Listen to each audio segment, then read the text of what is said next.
भारत माता की, भारत माता की, भारत माता की जय श्री राम, जय जय श्री राम।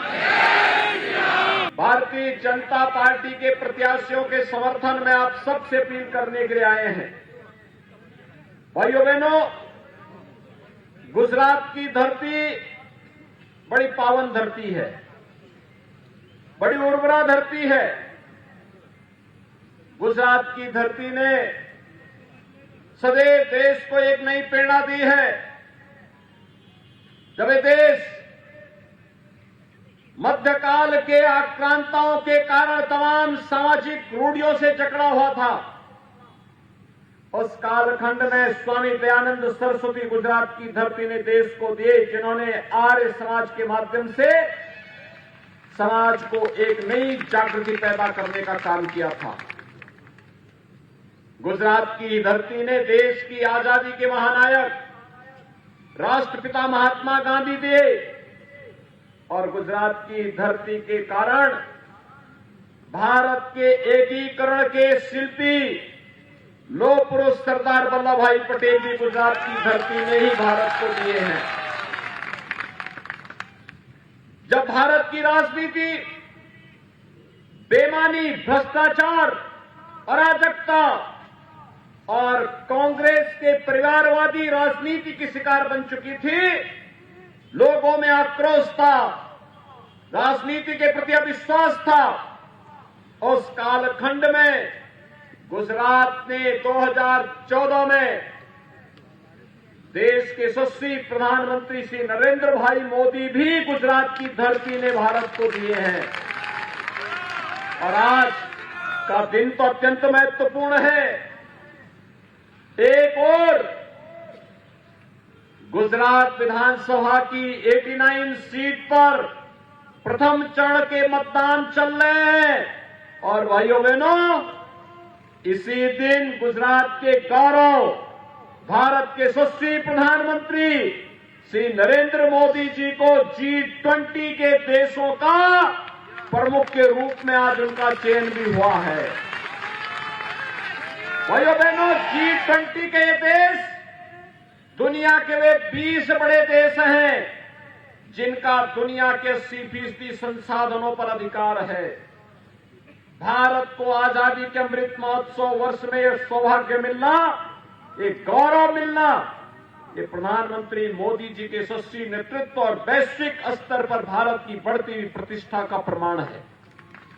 और इसीलिए आज मैं आप सबको इसकी बधाई देता हूं और प्रधानमंत्री मोदी जी का हृदय से अभिनंदन भी करता हूं। भाइयों बहनों, भारत आजादी के अमृत महोत्सव वर्ष में जिस ब्रिटेन ने भारत को 200 वर्षों तक शासन किया था, उस ब्रिटेन को पछाड़ करके दुनिया की 5वीं बड़ी अर्थव्यवस्था आज भारत बन चुका है। ये भी प्रधानमंत्री मोदी जी के यशस्वी नेतृत्व की देन है। भाइयों बहनों, आज भारत हर एक दिशा से मजबूत हुआ है, हमारी सीमाएं सुरक्षित हुई हैं। याद करिए, आज से 20 वर्ष पहले गुजरात दंगा मुक्त हुआ था, कर्फ्यू मुक्त हुआ था, और आज प्रधानमंत्री मोदी जी के नेतृत्व में भारत आतंकवाद से मुक्त हुआ है, नक्सलवाद से मुक्त हुआ है, अलगाववाद से मुक्त हुआ है। एक भारत श्रेष्ठ भारत की परिकल्पना साकार हो रही है, और उसी को साकार बनाने के लिए गुजरात का मॉडल विकास के मॉडल के रूप में, सुरक्षा के मॉडल के रूप में दुनिया के अंदर बड़े चर्चा का विषय बना हुआ है। भाइयों बहनों, एक और सुरक्षित भारत, एक भारत श्रेष्ठ भारत की परिकल्पना साकार हो रही है, तो दूसरी तरफ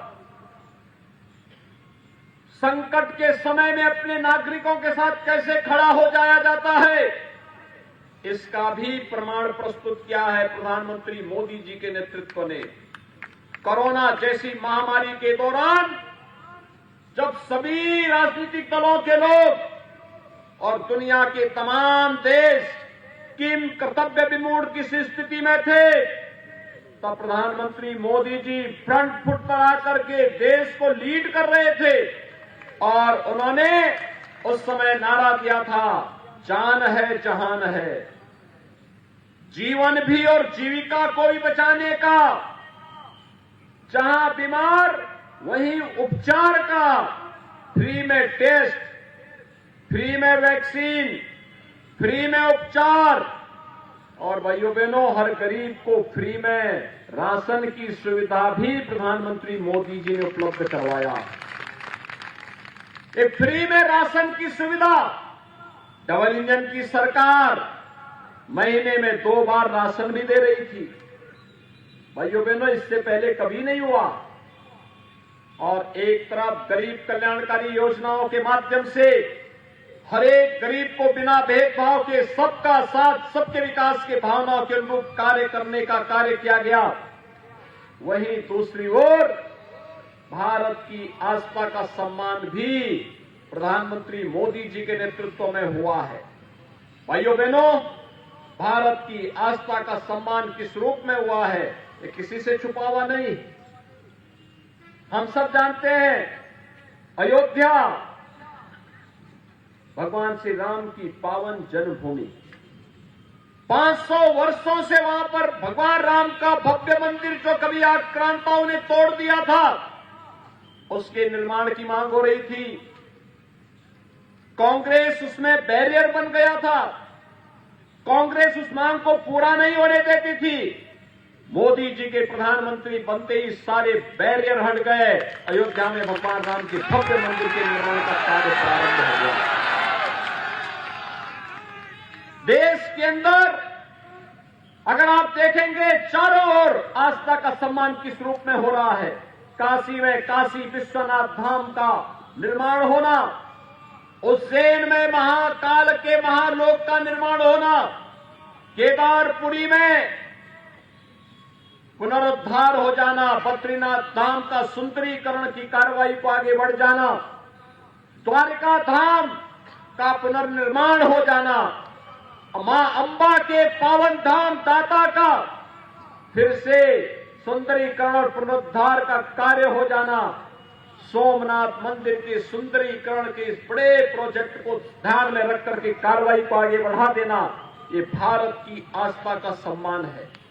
भाइयों बहनों, मैं आपसे पूछना चाहता हूं, आज देश के अंदर आतंकवाद की जड़ कश्मीर से धारा 370 समाप्त हो चुकी है।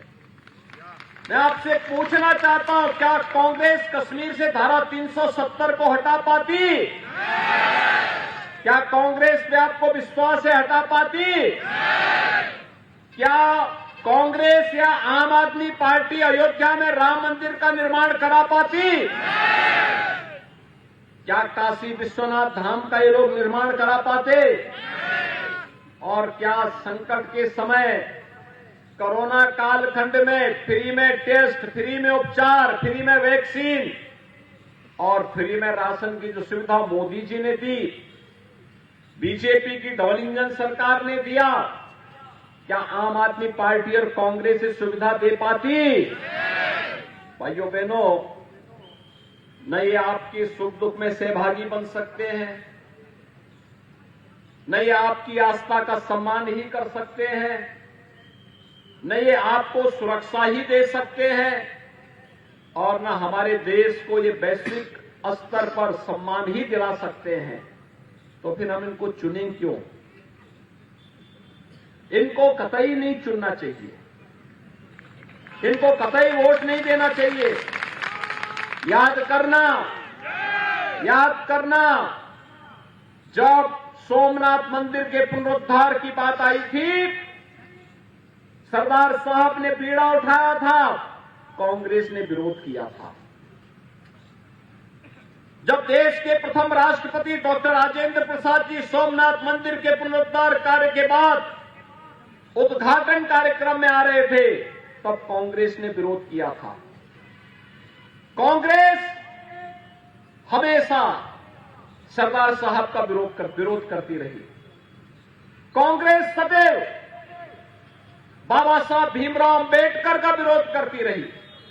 बाबा साहब भीमराव अंबेडकर के पंच तीर्थों का निर्माण ये प्रधानमंत्री मोदी जी की प्रेरणा से संपन्न हुआ है। जनजातीय समुदाय को सम्मान दिलाने के लिए भगवान बिरसा मुंडा की जयंती को 15 नवंबर को जनजातीय दिवस, गौरव दिवस के रूप में मनाने का काम प्रधानमंत्री मोदी जी ने किया और जनजातीय कल्याण के लिए वन बंधु कार्यक्रम के माध्यम से अनेक लोक कल्याणकारी कार्यक्रमों को आगे बढ़ाने का कार्य प्रधानमंत्री मोदी जी ने किया है। भाइयों बहनों,